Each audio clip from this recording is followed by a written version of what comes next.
Okay, this is the final one. Daniel chapter 11 and 12 have come a really long way in the book of Daniel.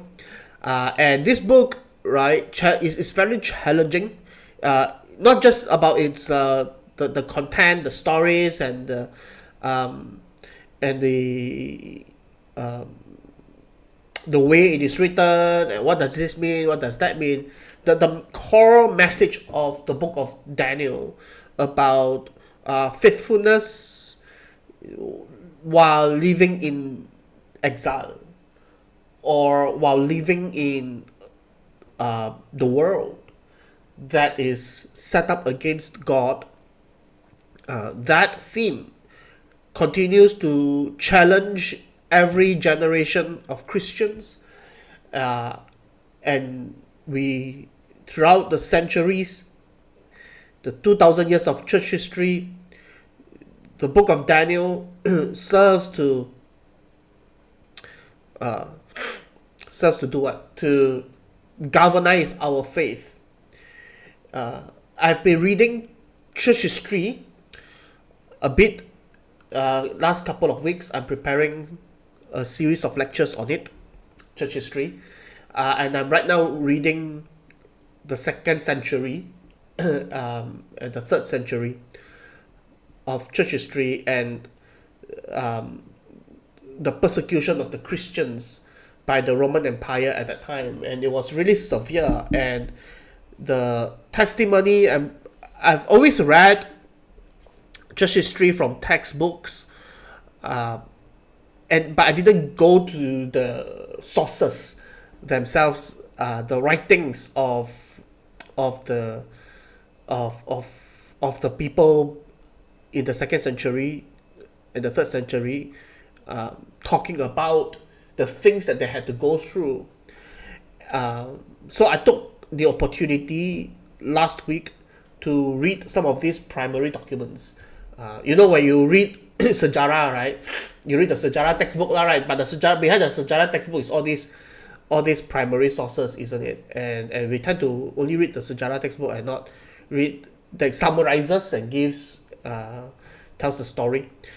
But reading the stories themselves, reading the letters themselves, that one particular one struck me, written from France in the second century.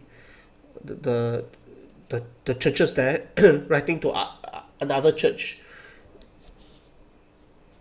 detailing the kind of persecution that they are facing, and you can see that the tone of the book, of the letter, is not one of we are in so much suffering, things are so terrible, but rather it is with such a victorious tone to it, that there is this embracing of, and they call this suffering as grace, that it is God's grace that the Christians in France could suffer, could share in the suffering of Christ, and suffer because of Christ. And as they were being thrown into, Daniel being thrown to lions, then they were being sent to the to the wild animals, as a spectator sport, right? So they would gather together, and they would throw the Christians into the stadium, where they have to fight the beasts, lions and whatnot, and of course they get torn to pieces, right? And how they had to, while they face the lions together, sometimes two by two, how each would remind the other of the crown that they will soon take possession, and encourage each other to persevere and to keep on repeating, I am a Christian, I am a Christian, Jesus is my king, I'm a Christian, and not say anything else other than that. Men, women, children, teenagers, teenage boys, teenage girls, and one particular teenage girl's suffering was excruciating, and the whole church took her as the example of a martyr, and felt jealous that this girl was chosen by Christ to suffer all those terrible things that happened to her because of the name of Christ. And that is quite a different perspective when we think of suffering, of persecution. We ask, Lord, why, right? But for them, it is a badge of honor. It is they rejoice because they were considered worthy of the name of Christ. That Christ thought, this person suitable to be a martyr, and they and that's basically the whole letter. Quite a lengthy letter, a lot of stories in it. And as I read it, and then as I consider the book of Daniel, and now in these closing chapters of the book of Daniel, I found it really resonate. And all these things can only happen. It's not because these people fanatical. Of course, we're fanatical. You have to be, but it is not because you just grit your teeth and say that I persevere despite everything, but that because there is a prize that is real at the end that you are pursuing, and that is the basis of that kind of willingness to suffer and be faithful and not denying Christ. So righteousness wins at the end is the reason why Christians throughout the ages were resourced, were able to witness Christ despite a world that is set up by the evil one against Christ. The world is anti-Christ, and to live in this world in a way that is faithful to Christ will inevitably cause some friction. It's only a matter of degree. It's not a matter of whether there will be friction between you and the world wants to destroy you, but it's a question of degree. Sometimes it could be just as little as incidences at the workplace that require you to stand by your faith, and then you suffer the consequences for it. It could be financial, it could be just social, it could be, we don't look now at that because it is the same kind of suffering but just different degree of it. So some may be wondering, the book of Daniel, how is it applicable for us as Christians in Malaysia today? There are several layers. One is, have we actually even been faithful enough to be persecuted? I mean, if you are not faithful in the very first place, then there is no persecution, isn't it? Because you are just completely in tune with the world, that you are no longer living as an exile. You are everything is completely congruent. And so there is no suffering, nothing is jarring, and that's one way. Another way will be to keep our faith so private so that to not offend anyone. And so since that is the case, right, why would there be any persecution? So that's one way to think about it. Another way would be to as a preparation, because the world is continuing to spin out of control, and the West is post-Christian, fast becoming anti-Christian. Here in Malaysia, we have our own pressures, and who knows, anything can happen, politics, anything can happen, right, in Malaysia. And so if persecution comes to us, are our churches ready? And meditating on the book of Daniel is part of that readiness that we are to have. Okay, so Daniel chapter 11 verse 12, there is a world stage setting. If I could get to the... Now, Daniel chapter 11 verse 2. And now I will show you the truth. The messenger is telling Daniel, behold, 3 more kings shall arise in Persia, and the 4th shall be far richer than all of them. And when he has become strong through his riches, he shall stir up all against the kingdom of Greece. Then, so Persia attacked Greece, was 300, right? Thermopylae, all of that.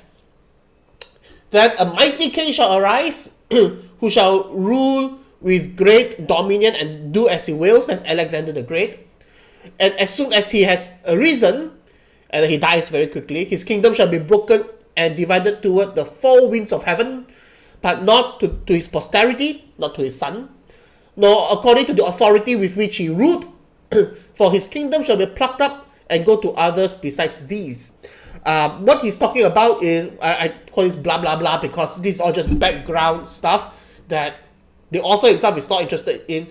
Daniel himself was in Babylon, but the Babylon Empire is no longer in view, kind of like far forgotten. We start in Persia, and Persia also half a verse, and then we want to talk about that.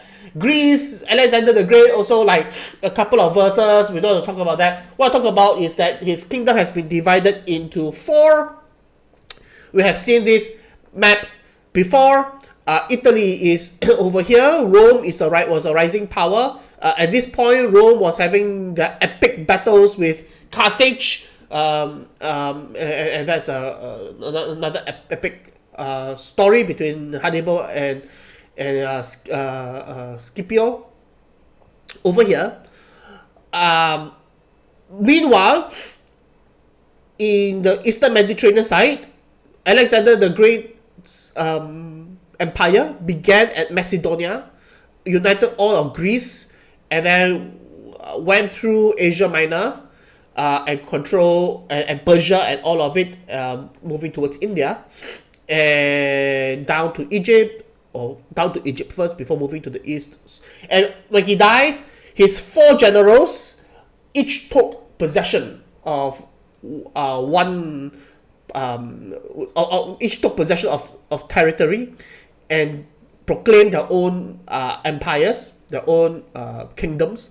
So there is the over here, Cassander, over here as well. We don't really care about these 2 guys because that's not what our author is interested in. Our author is only interested in these 2, yellow and blue, between Antioch, or the Seleucids, based on Seleucia. Because of Seleucia, this place is called Seleucids, the Seleucid Empire.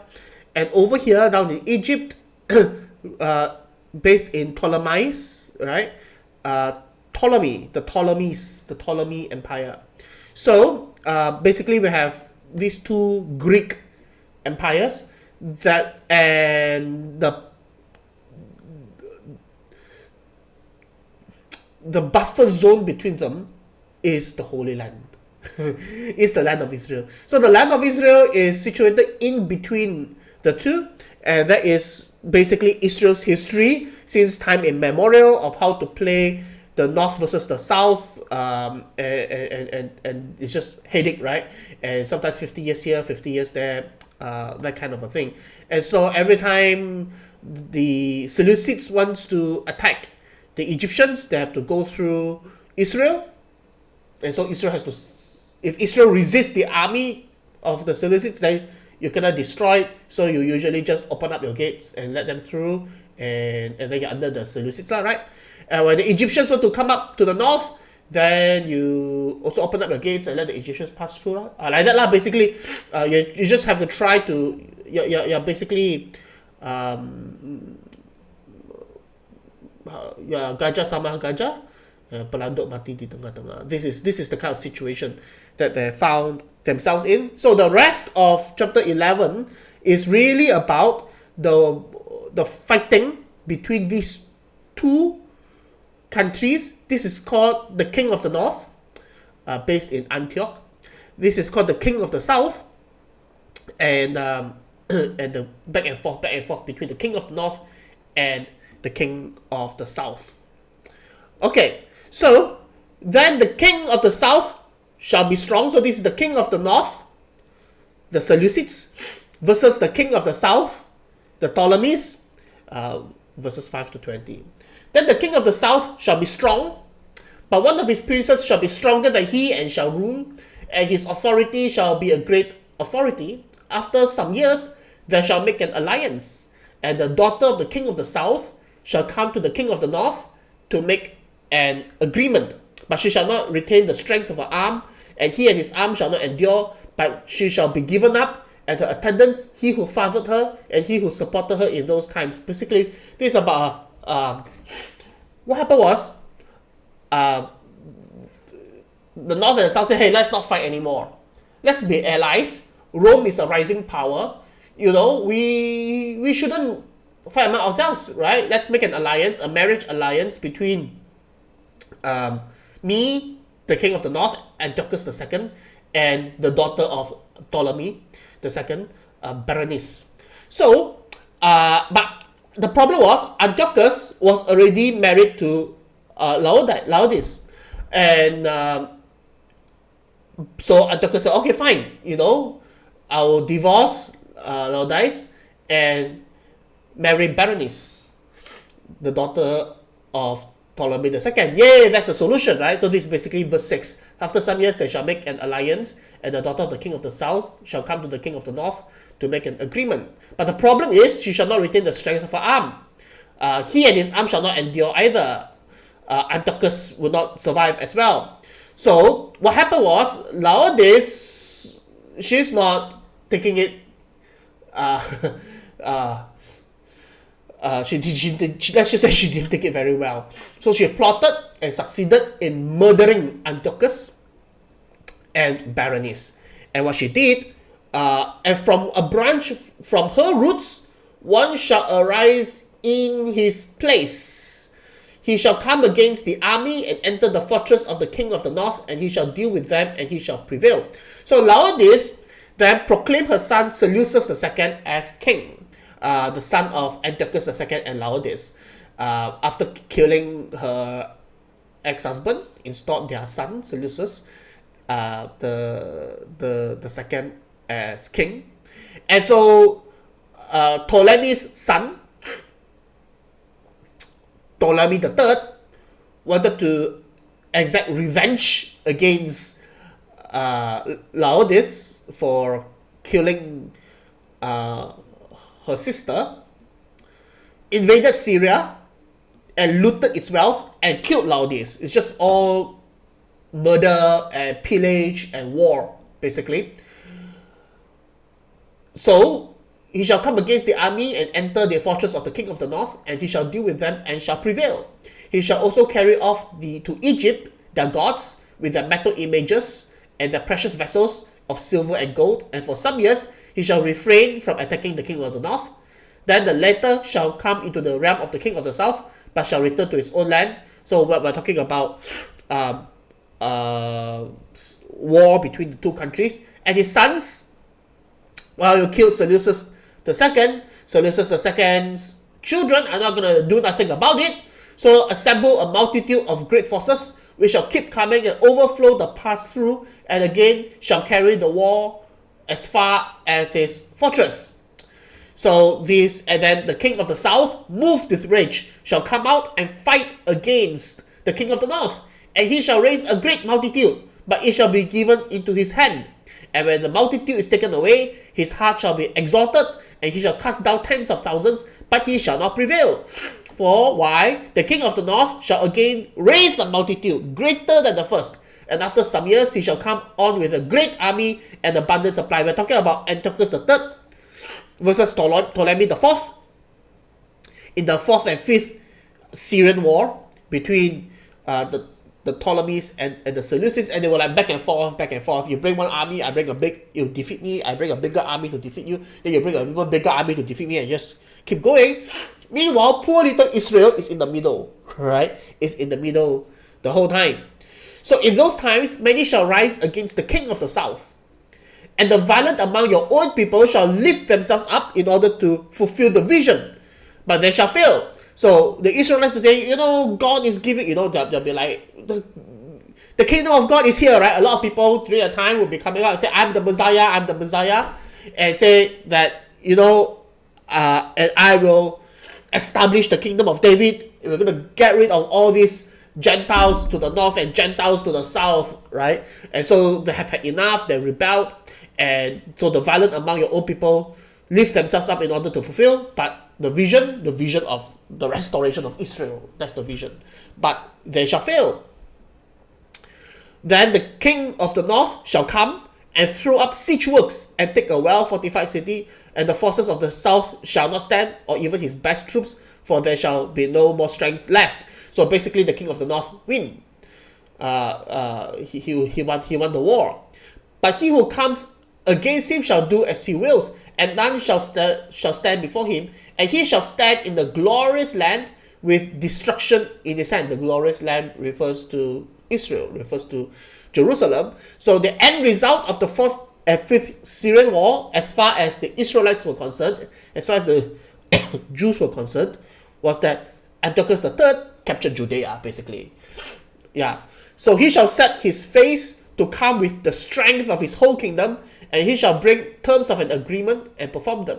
And he shall give him the daughter of women to destroy the kingdom, but it shall not stand or be to his advantage. Afterward, he shall turn his face to the coastlands and shall capture many of them, but a commander shall put an end to his insolence. Indeed, he shall turn his insolence back upon him. Then he shall turn his face back towards the fortresses of his own land, but he shall stumble and fall and shall not be found. Basically, he died. So what happened was that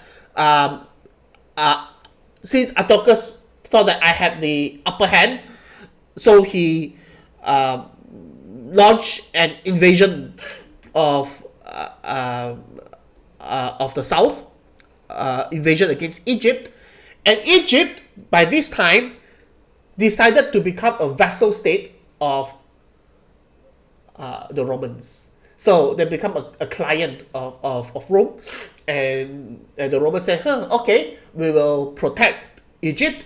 And so with that, so they become like NATO, and we'll protect you. If anyone comes to capture you, we'll protect you, something like that. So Antiochus III tried to attack Egypt, but he was defeated by a commander in the Roman Seleucid War. Actually, both in several places, by Glabrio at Thermopylae, and by Scipio Assaticus at Magnesia, the lesser known brother of the other Scipio. So, and as a result, he owed the Romans a lot of money in order to stop the war, because he lost the war, so he needed to pay a large sum of money.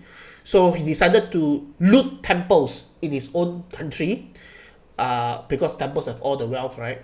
But unfortunately, he died while looting the temple of Baal in Persia. This is what it says. Indeed, he shall turn his insolence back upon him. Then he shall turn his face back toward the fortresses of his own land. He needed money, so he pillaged, looted temples in his own country to pay Rome. But he died. He shall stumble and fall, shall not be found. He was succeeded by his son Seleucus IV. Then shall arise in his place one who shall send an exactor of tribute for the glory of the kingdom. But within a few days he shall be broken, neither in anger nor in battle. Why? Because he was assassinated by Heliodorus. And Heliodorus, one of the ministers, killed Seleucus IV. So that is the end of the king of the north versus the king of the south section. In his place shall arise a contemptible person to whom royal majesty has not been given. Now, who is this guy? This guy is our guy, or the anti-guy. He's the Antiochus IV Epiphanes. This is the bad guy, all right? The contemptible person to whom royal majesty has not been given. He shall come in without warning and obtain the kingdom by flatteries. What did he do? So what happened was that Seleucus IV became king with the help became king, right? And the son of Antiochus III, who died while looting a temple.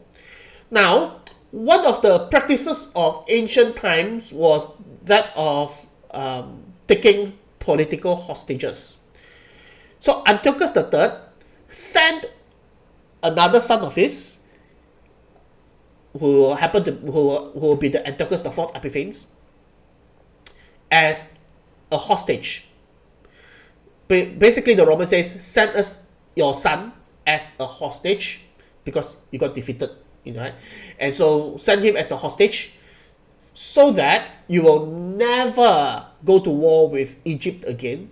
If you go to war with Egypt again, if you do anything we don't like, we will kill your son, basically. That's what they told Antiochus III. So Antiochus III sent Antiochus IV as hostage. So when he died, his older son, Seleucus IV, became king. Seleucus IV is the brother of Antiochus IV. And so, but when Seleucus IV became king, the Roman says, well, you hate your brother anyways. You hate your brother Antiochus IV. So you wouldn't care if Antiochus IV dies, isn't it? Send us one of your sons. So Seleucus IV sent his elder son as a hostage to Rome in exchange for Antiochus IV, because Antiochus IV is no longer useful to the Romans, because Seleucus IV doesn't care for his brother, Antiochus IV. And so the Romans released Antiochus IV and took Seleucus IV's elder son as hostage. So Antiochus IV was free. Now, Antiochus IV was free. He decided to retire to Athens because his brother is now king. But then his brother died suddenly, right? Was assassinated by Heliodorus. So Seleucus IV's younger son is only 5 years old. His eldest son was a hostage in Rome, so cannot come back in time to be king, isn't it? So the throne was passed to the 5-year-old.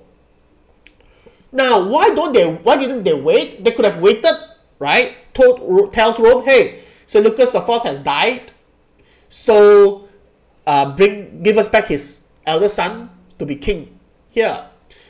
The reason is because Heliodorus wanted power, and so he killed Seleucus IV so that he could put the 5-year-old son on the throne, and he can control the 5-year-old son, right?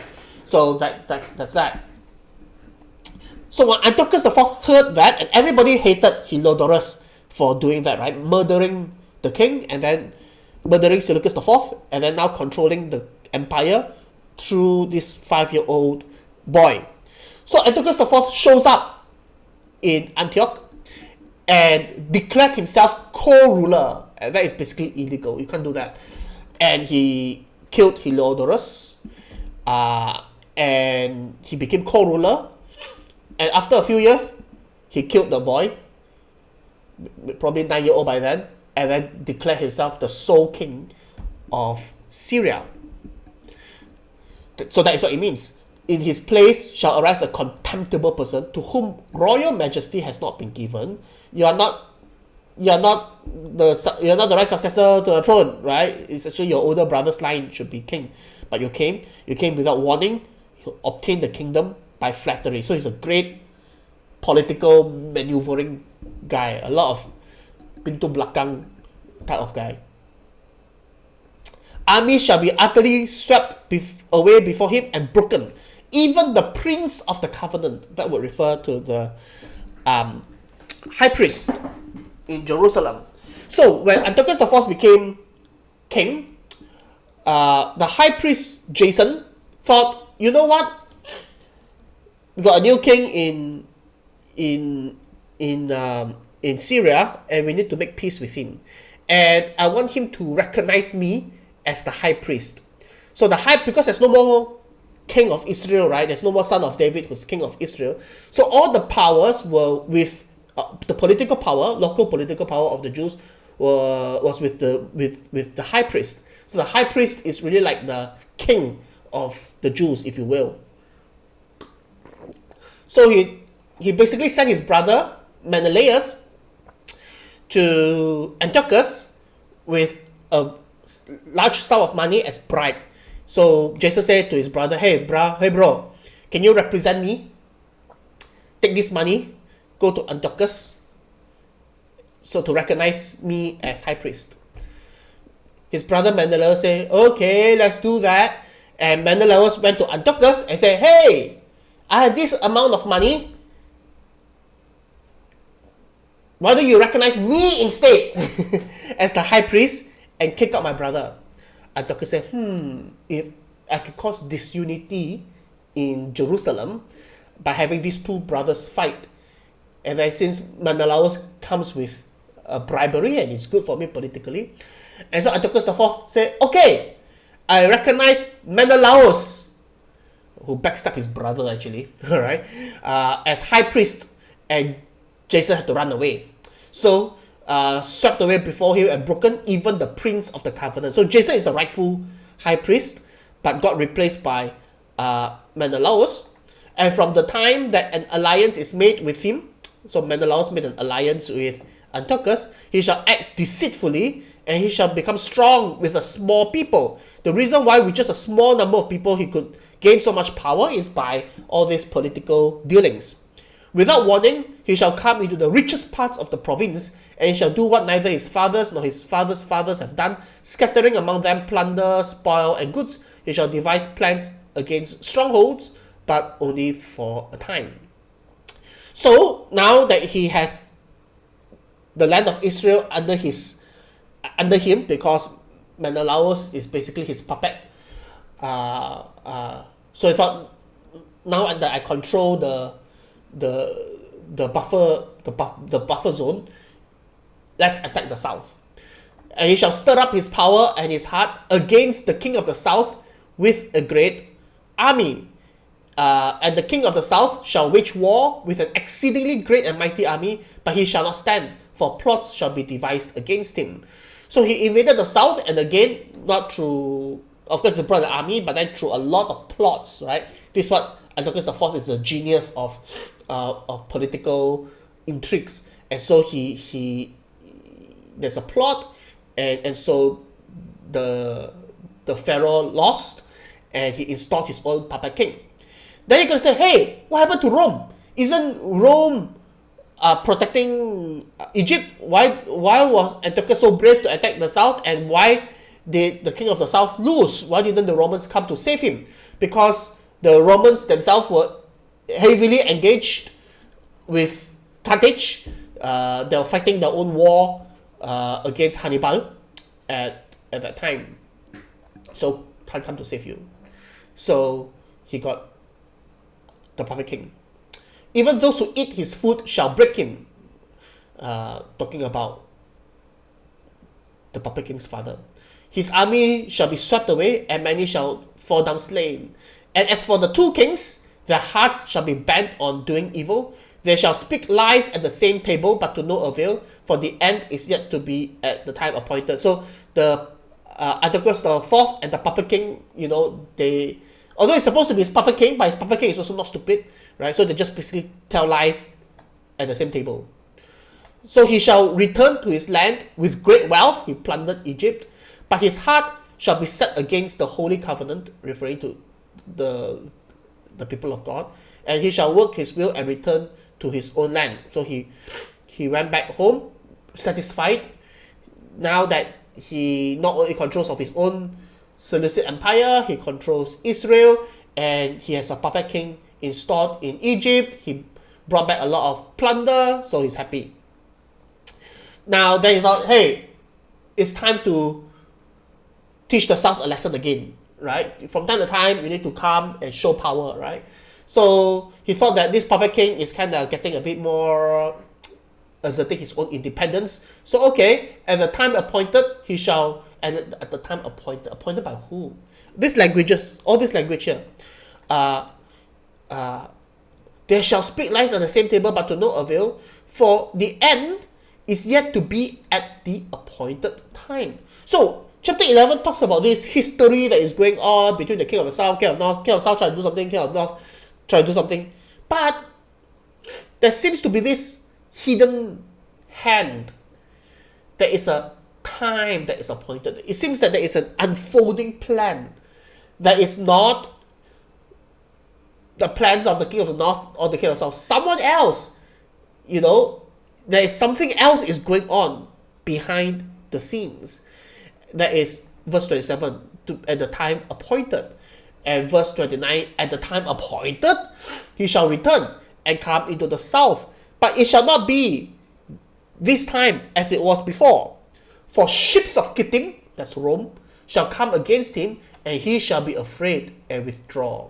What happened was that he invaded Egypt again, but he was stopped by the Roman ambassador Gaius Popilius Laenas, and he was a grand old man, Gaius Laenas, an old Roman ambassador, and Antiochus comes with his army, with his generals, and Gaius Popilius Laenas stood there alone in the desert and asked the king to approach him.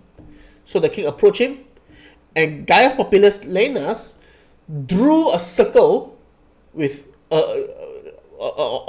drew a circle, right? They're standing on sand, and he used a stick and drew a circle around Antiochus IV and say, do not step out of this circle until you agree to withdraw. Do not attack Egypt. Just go home. Now, if you step out of this circle without giving me a reply, I consider it as an act of war against Rome. So what should Antiochus do, right? At this time, Rome was really, really powerful. Does he dare to risk the wrath of Rome? But if you withdraw with your army without even a battle, and all that is in front of you is just this old man, and you become afraid and you withdraw, it's very, very malu lah, right? In front of your whole army, you brought all of them and you probably gave them a speech before that, like how we're going to go to Egypt, we're going to take the land, and then now just one Roman ambassador you don't dare to offend, right? But then the cost is too high, the danger is too high, so he decided to withdraw, and so he was very, very upset the whole way, as you can. So he was, when you turn back, where do you turn back to? You turn back through Jerusalem to go back to Syria. And so he was enraged and took action against the Holy Covenant. He shall turn back and pay attention to those who forsake the Holy Covenant. So he was humiliated. He returned via Judea. Now, at the same time, there was something unfortunate that was going on. There was fog of war, and the news of Antiochus' defeat spread really fast. But then as it spread, right, the news just gets, toko tamba, a lot of people toko tamba. By the time the news reaches Jerusalem, the rumor was that he died. Antiochus IV died. Right? Actually, that's not what happened, right? He just withdrew. Humiliating defeat. But as the news traveled to Jerusalem, it became that Antiochus IV died. So Jason, the deposed high priest, saw that, this is an opportunity. The protector of my brother, Menelaus, is dead. So he raised 1,000 men and attacked Jerusalem. It's like killing his own people. Attacked Jerusalem, and Menelaus fled. So Jerusalem was in uproar, and Menelaus fled, and Jason reasserted reasserted control of the temple and Jerusalem. And when Antiochus arrived in Jerusalem, it's like, whoa, this place is in rebellion, and I'm upset, I'm humiliated, and you are in rebellion. So he took it out on the Jews. He took it out on the Jews, and he massacred the Jews and said that the whole thing is this Jewish religion problem. High priest, what high priest, high priest? Nonsense. What we should do is to make all these Jews into Greeks, right? Make them all adopt Greek culture. And so here he says, he shall turn back and pay attention to those who forsake the holy covenant. Pay attention means now he rewards. He rewards the traitorous Hellenizing Jews, those who say that I'm not a Jew anymore, I'm not a Greek, right? I speak Greek, and I don't circumcise my children, I don't obey the Torah anymore. Instead of reading Moses, I read Plato, right? That kind of a thing. And so he wanted to Hellenize, make the whole place into a Greek into a Greek region, so that we don't have to deal with this religion anymore, right? That's what he wanted to do. Okay, so there was a big massacre. Forces from him shall appear and profane the temple and fortress, and shall take away the regular burnt offering. We have already read this before. So this is kind of a recapitulation of telling you in more details of what this taking away of the regular burnt offering, and they shall set up the abomination that makes desolate. So in 167 BC, Judaism was outlawed. The temple was desecrated. He shall seduce with flattery those who violate the covenant, but the people who know their God shall stand firm and take action. And the wise among the people shall make many understand, though for some days they shall stumble by sword and flame, by captivity and plunder. When they stumble, they shall receive a little help, and many shall join themselves to them with flattery, and some of the wise shall stumble, so that they may be refined, purified, and made white until the time of the end. Why? Why still remain steadfast to the law of God? Why still remain steadfast to the God of Israel, the God of Abraham, Isaac, and Jacob? For it still awaits the appointed time. So the word appointed time comes a third time.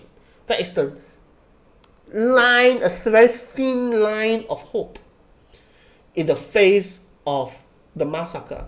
How bad was the massacre? Here, Maccabees, 2 Maccabees chapter 5 verses 1 to 8, not in your Bible, but it's a historical account of what happened.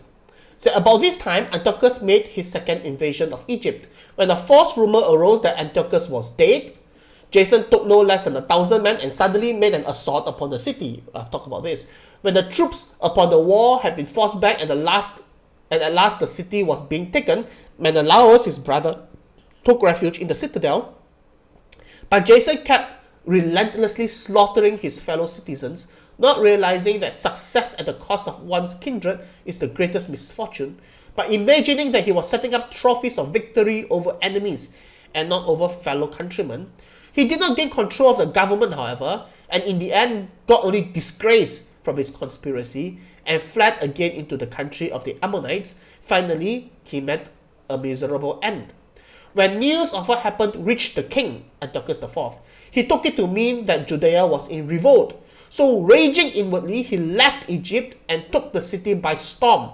And he commanded his soldiers to cut down relentlessly everyone they met and to slay those who went into the houses. Then there was killing of young and old, destruction of boys, women, and children, the slaughter of virgins and infants. Within the total of 3 days, 80,000 were destroyed. 40,000 in hand-to-hand fighting, and as many were sold into slavery as were slain. 80,000, 40,000 died. Another 40,000, or was it 80,000 died? 80,000 were sold into slavery, or 40-40. Large numbers. of the Jews in Jerusalem. Just catastrophe. Not long after this, the king sent an Athenian senator to compel the Jews to forsake the laws of their fathers and cease to live by the laws of God, and also to pollute the temple in Jerusalem and call it the temple of the Olympian Zeus. So the temple in Jerusalem became the temple of Zeus. And they set up Zeus statue there and offered sacrifices to Zeus. And to call the one in Gerizim, this is basically the Samaritan temple, the temple of Zeus, the friend of strangers, as did the people who dwelt in that place. Harsh and utterly grievous was the onslaught of evil. For the temple was filled with debauchery and reveling by the Gentiles who dallied with harlots and had intercourse with women within the sacred precincts. So they basically turned the temple of God into a whorehouse, and besides brought in things for sacrifice that were unfit. They sacrificed pigs, unclean animals, on the temple of God. The altar was covered with abominable offerings which were forbidden by the laws. Exactly. A man could neither keep the Sabbath, you cannot keep the Sabbath, you cannot observe the feast of his fathers, nor so much as confess himself to be a Jew. You can't even say you're a Jew. Now from now on you're a Greek. On the monthly celebration of the king's birthday, the Jews were taken under bitter constraint to partake of the sacrifices. They have to go through these processions to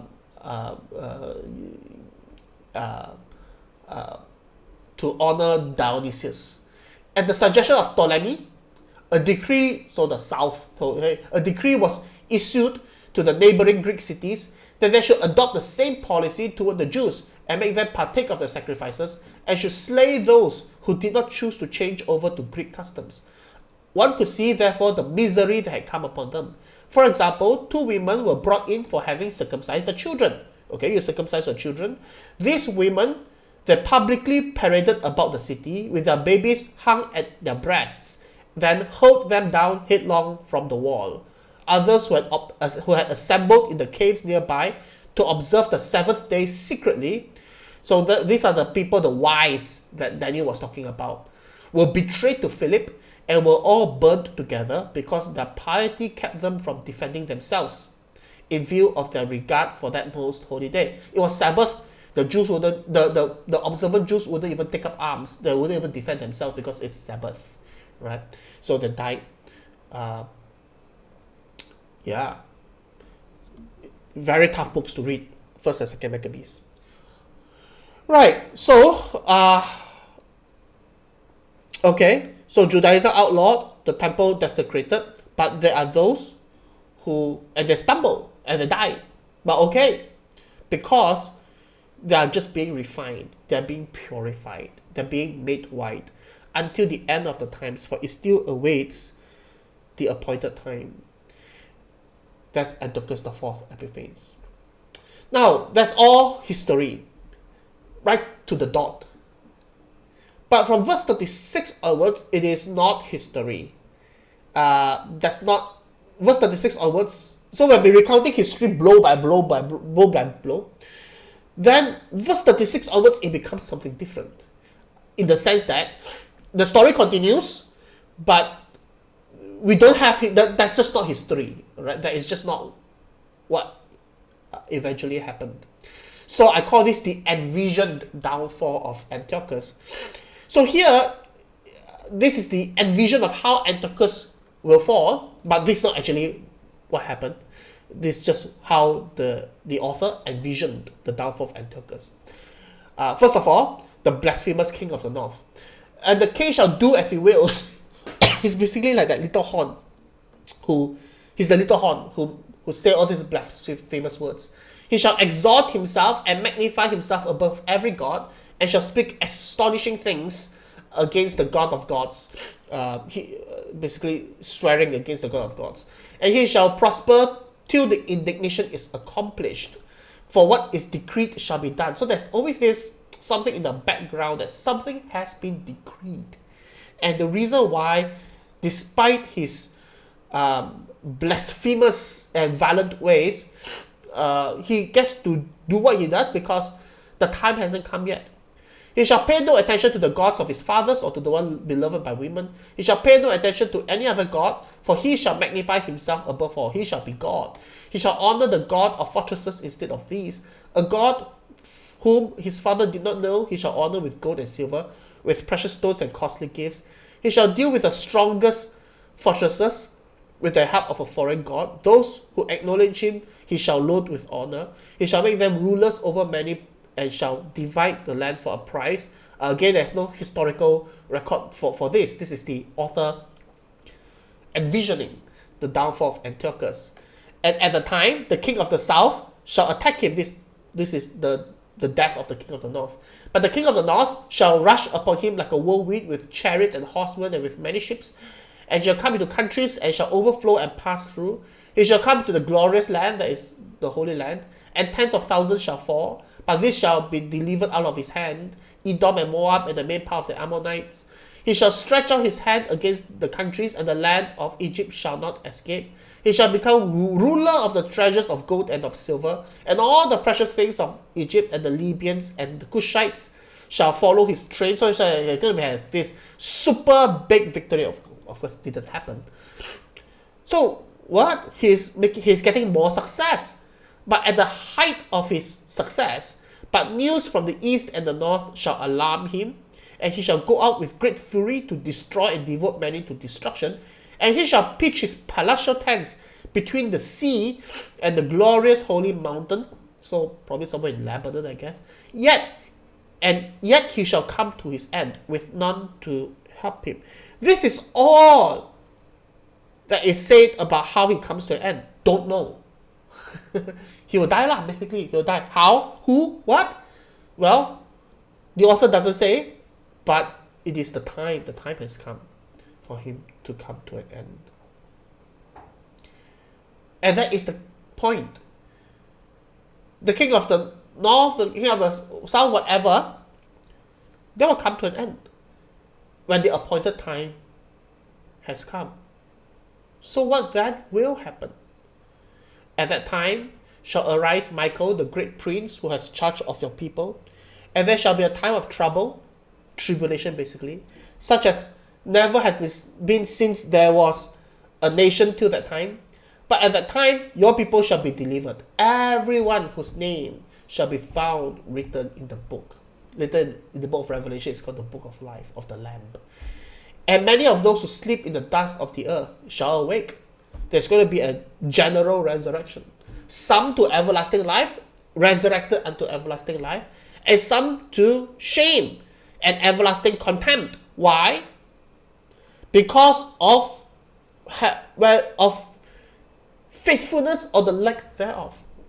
Those who faithful to the end, despite all the pressure and the catastrophe and the calamities, stay faithful, they died.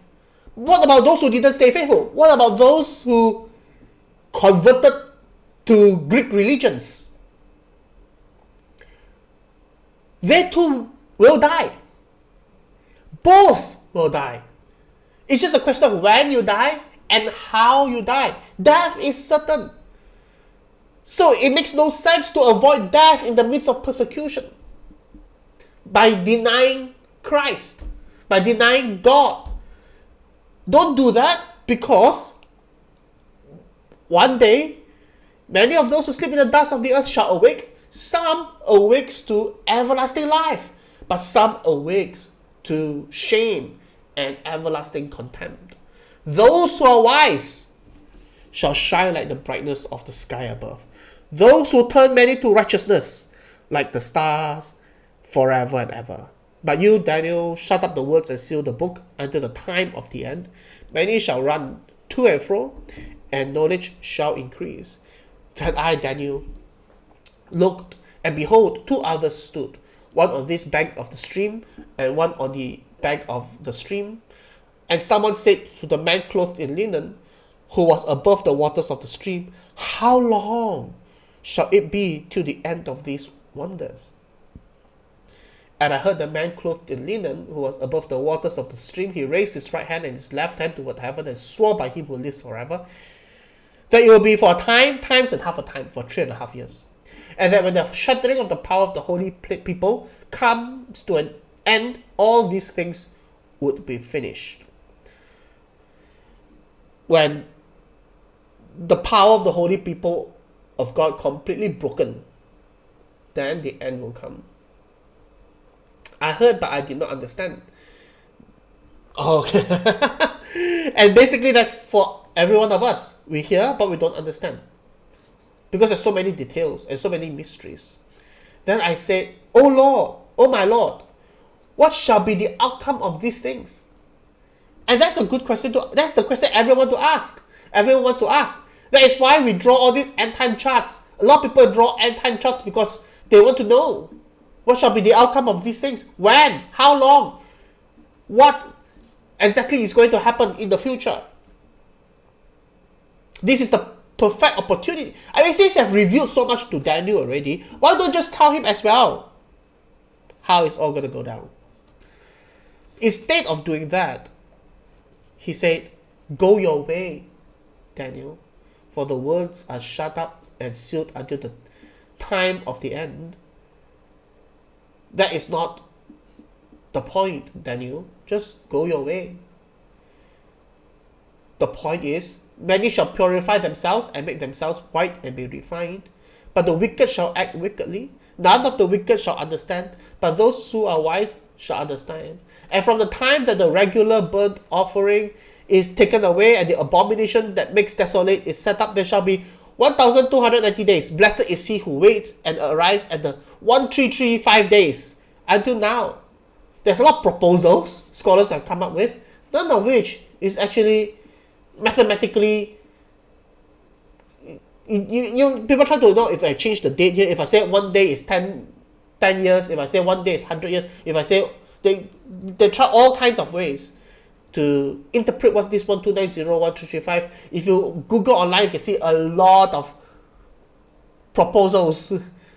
But yes, there is such a thing as 1290, 1335 days, but you don't understand, is it? It's okay, because that's not the point. Verse 13 is the point again. But go your way till the end. And you shall rest and shall stand in your allotted place at the end of the days. So go your way. Continue your life. Continue the life of faithfulness rather than speculating about whatever. Things that happen, will happen. And it's all according to the time that God has appointed. And that's quite the same thing that Jesus says. He came out of the temple. So the temple during the time of Antiochus the fourth was desecrated. Eventually they kicked the Greeks out of Israel, and they established their own kingdom again, and they rededicated the temple so that the temple is fit for worship again. But then Jesus arrived at the temple, and he came out of the temple, and then his disciples said to him, "Look, teacher, what wonderful stones and what wonderful buildings." Jesus said to him, "Do you see these great buildings? There will not be left here one stone upon another that will not be thrown down." This whole thing is going to be destroyed, is going to lose its function again. So the disciple says, "Tell us, when will these things be? And what will be the sign when all these things are about to be accomplished?" Jesus says, "But when you see the abomination of desolation standing where he ought not to be, let the reader understand." I think you understand now what is abomination of desolation, standing where he ought not to be. That is Antiochus the Fourth. But the thing is that we know that from verse 36 onwards, it's no longer historical. The history ends at verse 35. Not only we know that, Jesus knew that. Everyone during Jesus' time knew that verse 36 onwards is. So they're thinking, actually, this verse 36 onwards is not really about Antiochus the Fourth, is it? It's about someone worse than Antiochus the Fourth, who is to come. Well, Antiochus the Fourth desecrated the temple. Someone is going to come and destroy the temple, isn't it? Okay, so there's going to be a future, not Antiochus, but Antichristus, right? A future Antichrist. and he's going to come standing where he ought not to be. Now you understand. Then let those who are in Judea flee to the mountains. For in those days, there will be such tribulation as not been from the beginning of the creation that God created until now and never will be, following the language of Daniel. And if the Lord had not cut short the days, it's not talking about the destruction of the temple anymore. You see, that happened in the year 70. Now we are 2022. We're talking about a future event. No human would be saved, but for the sake of the elect whom he chose, he shortened the days. But in those days, after the tribulation, the sun will be darkened, and the moon will not give its light, and the stars will be falling from heaven, and the powers in the heavens shall be shaken. And then what happens? What happens is that you remember Daniel chapter 7. And then they will see the Son of Man coming in clouds, Daniel chapter 7, with great power and glory. And then he will send out the angels and gather his elect from the four winds, from the ends of the earth to the ends of heaven. Righteousness wins at the end. History is dark and gruesome due to human wickedness. And the plan of God is not to snap his finger and destroy evil.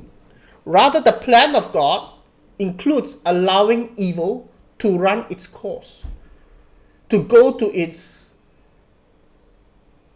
destructive end, so that something new can be produced. And that is the way God do things. From Genesis chapter 1, it was a formless and void, and from the formless and void, God made this beautiful world. And when human wickedness threatens, he didn't just, he allows it to grow to run its course during the times of Noah, where it has finally exhausted everything, ran its course, the flood comes. And out from that comes a new creation, so to speak, of Noah. And he allowed the human empire to grow and allowed his people to be enslaved in Egypt and allowed the evil to run its course. Pharaoh would reject all 10 plagues, and out from that death and destruction, when evil is exhausted, comes the crossing of the Red Sea, and the new people of God is born. And so also in this thing about Daniel, allowing evil to run its course, then Christ comes at the end of that. But the Roman Empire. So throughout it, this means that God's people will not be spared from suffering. It's not when we pray, snap a finger, and the suffering, no. Christ didn't come to do that. Christ didn't come to snap his finger and suffering. Rather, Christ came and allowed himself to be on the receiving end of the very worst that evil could muster, thereby killing him. That is the solution, to allow evil to run its course.